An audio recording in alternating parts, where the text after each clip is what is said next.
Hey everybody, it's Jason from the Texas Gun Vault, and today I'm doing a Range Report Revisited Part 1 on the CheyTac CT-15 rifle. A couple of months ago, I did a range report on a CT-15. I had a horrible time with it. It had major feeding issues, and I said this gun is a waste of money and is unsafe. I also questioned a couple of the choices they made when it comes to how they accessorized the gun. I gave the gun back to the FFL who lent it to me for review, and he told me that due to the problems, he was going to return it to CheyTac for service and warranty work. A couple of weeks later, I was contacted by the operations manager of CheyTac who said they had discovered my video and were told about my video from other people that bought CT-15s and the FFL who lent me the gun. They reviewed my video and agreed with a lot of the assessments I made about the gun, and they sincerely apologized to me, saying that gun should not have left the factory and the guns were in fact out of spec. In fact, they had to recall a lot of them and that they were trying to fix the issue. So to make it up to me, she informed me, which by the way, she was the new operations manager and told me that the previous operations manager no longer worked for the company. They said they were going to send me a rifle for review and send one to my FFL to replace the one he had bought. So they sent two CT-15s, and my FFL called me and said, hey, you need to come pick up one of these for review. So I went over to his place of business and we opened the boxes, and lo and behold, we had two CT-15s. And the certificate of authenticity both say they were made in August of 2021, but they are definitely very different rifles. They're both marked as CT-15. One of them has the same type of lower receiver as the rifle that I reviewed, and another one has a completely redesigned one, which the director of operations told me they had gone to a completely different cosmetic look. Now, on the outset, both of these rifles look pretty much the same. They have the same handguard, the same barrel, they come with the same magazine, but now they have changed the stocks on these. The original stocks were these kind of fully adjustable stocks that were clamped onto a buffer tube, but now we use a standard telescoping stock, which is a B5 Systems soap mod stock. It has a traditional type of buffer tube on it. They are running a B5 Systems grip on both of these rifles, but that is about the biggest changes you see from the originals. But I wanted to break this down and show you the two rifles we have. I am personally not sure if both of these are in production, and if you order a CT-15 online, let's say from an online retailer, and have it shipped to your FFL, which one it would be. I'm going to assume it's going to be the one with the higher serial number, but I'm not 100% sure. I'm going to adjust the camera, and I'm going to show you the differences between these two rifles. This is only to make sure that if you are a future CT-15 buyer or are looking at a CT-15 right now, which rifle you are looking at, and potentially if you're going to have any problems. So with that said, let me adjust the camera and we're going to compare and contrast these two rifles. I'll kind of give you my thoughts about what they fixed, what they've adjusted, and what you guys should look out for. Alright, so here are the two CT-15 rifles I have here on my workbench.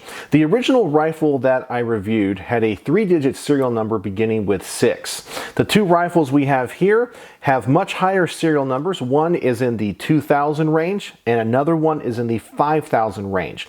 I'm going to assume that since both of these were made in August, that they did not make 5000 rifles.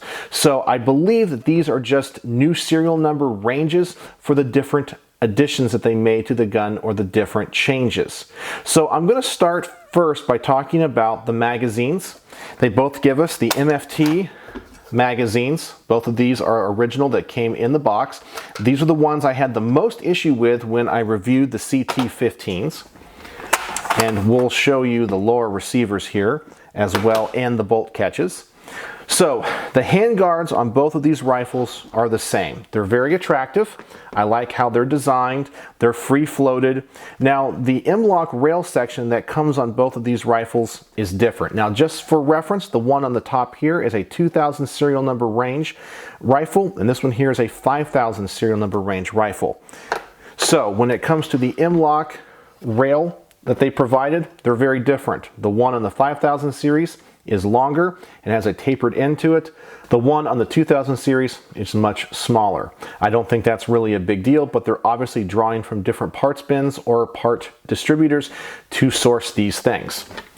All right, so now let's talk about the upper and lower receiver fit. One of the problems I had with the original CT-15 was that the fit between the upper and the lower receivers were very, very tight.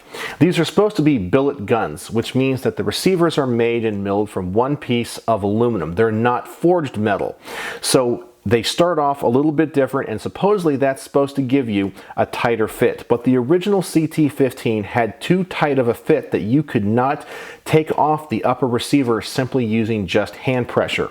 Now, I believe that they have fixed that in these guns. These are not as tight. As you can see, I can push the button in the back on the takedown pin, and there it is. It's not too bad to get apart. I believe the same thing should be for the 2000 series rifle. This one is a little bit tighter.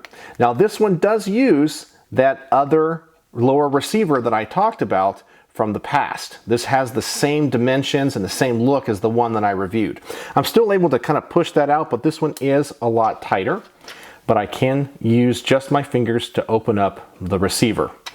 Something else to notice here is on the 2000 series rifle, we have a forward assist.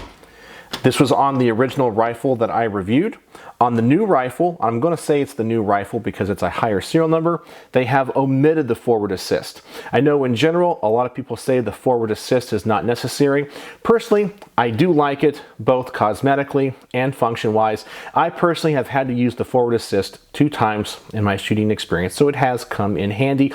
But in general, you don't need it, and it does add some unnecessary weight.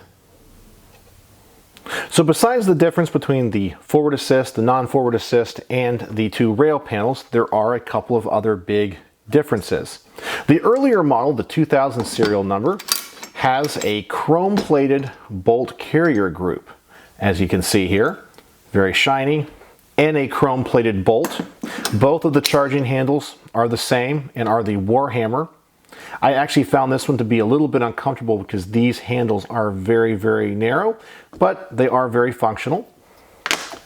And on this one, we have a standard black coated one. I do not know if this is phosphate or this is melanite. It's probably a melanite coating. So this is in the newer rifle. And once again, the charging handle is the same. If you look at the profile of the upper receivers, you will notice some differences as well. So in the earlier models, we have a more blocky upper receiver. So as you can see, this area here is very thick, a lot thicker than you would normally see on an AR-15. Also, where the takedown pin goes, it is squared off. So a lot more material there, which is one of the reasons why I have never really been a huge fan of billet guns. They often have a lot more material on them to make them more stable because the metal is not as hard as forged. Here on the newer upper receiver, we have a different profile. This looks like it has been milled out a little bit more. The takedown pin area is now rounded as well. So they have taken off some metal on the new model. I don't know if that is for weight savings or just for cosmetic reasons. So those are the main differences that I've seen between the 2 different uppers. So now let's go to the lower receivers. So here are the 2 lower receivers. The one on the top here is the 2000 serial number. The one on the bottom is the 5000 serial number. The markings are a little bit different, being that the markings for the safe and semi position here on the older receiver also have auto. This is not a machine gun, it's just for cosmetic purposes. I do like that. The new ones have a different font and they're larger, and this one just says safe and fire, so it does not have any marking for full auto. The manufacturer's information looks exactly the same, is in the same location, in different size though. Then on this side, all of the information is the same. We have CheyTac on the magwell. The font for all of this information is the same, and the size is the same, of course, with the exception of the safe and fire and the safe, semi, and auto markings on this side. Now, as you can see, the fencing is different. This one here is the original type of lower receiver that I reviewed. Everything here is very thick, it is very blocky, which is typical of billet type of lower receivers. Now, my only concern with this one here is that the issue that the magazine had and the bolt catch had was that the material in here was too thick on the originals, and it was not actuating the bolt catch. Something in here was out of spec. Now, when I do use the magazine still, and this is the magazine that they supplied, the MFTs, when I do insert it, that bolt catch right there does not really hang on that magazine very well. It's very close to the edge. It does work though, and this is better than the originals. So I am not 100% sure if they had some of their old lower receivers that were still in spec, that they simply went through quality control and went, okay, this one works. My personal belief is that might be the case. They probably machined a lot of these and then they discovered the problem.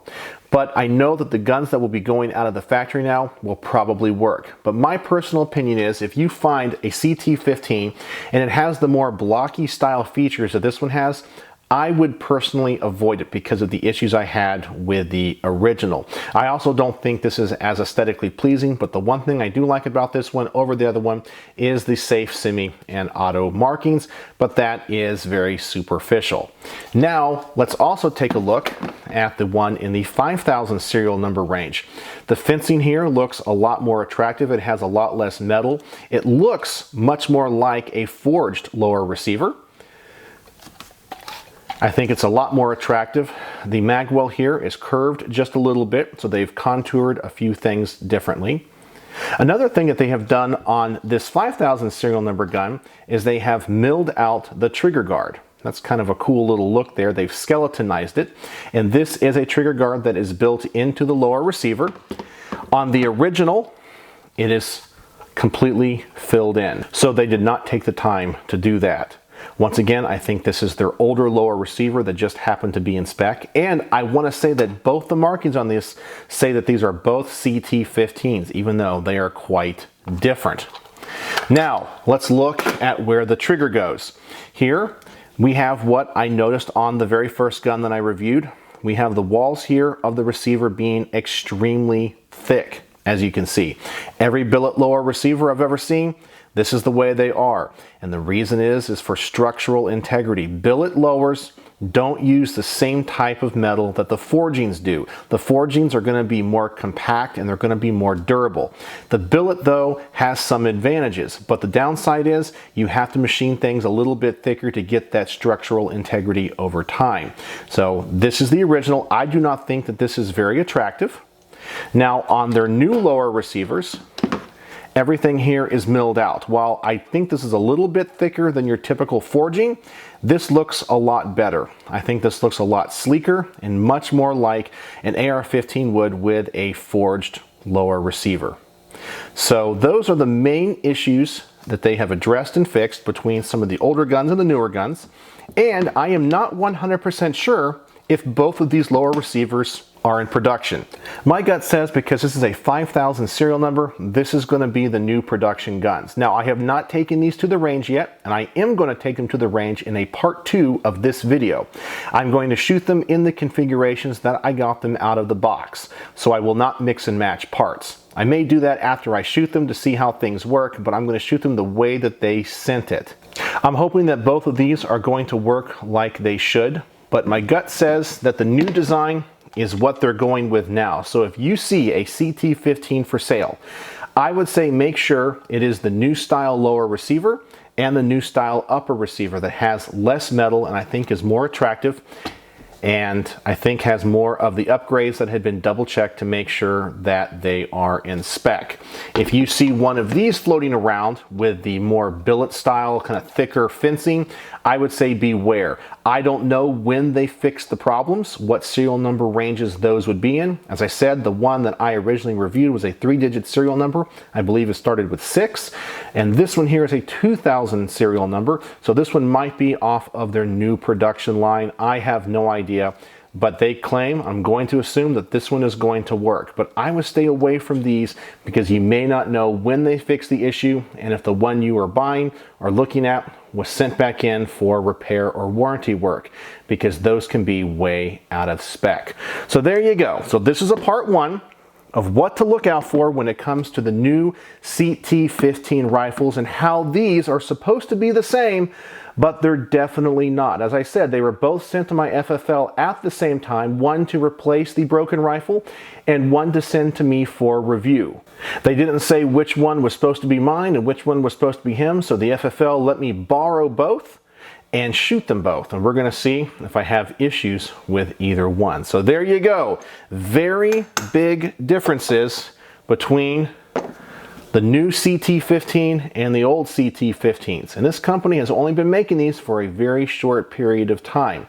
So this is my range report on the CT-15 part 1. Stay tuned for part 2, where I'm going to take these to the range. I hope to have that video made in the next couple of weeks. So let me know if you have any questions and what you think about these changes from CheyTac. I know they're a company that has a legendary name because of their use in some movies, especially their bolt action guns that are known for long range precision. So, do you have any experience with these? What do you think? Have you seen any of the new ones out in the wild yet? Do you have one of the old ones? Do you have any problems with them?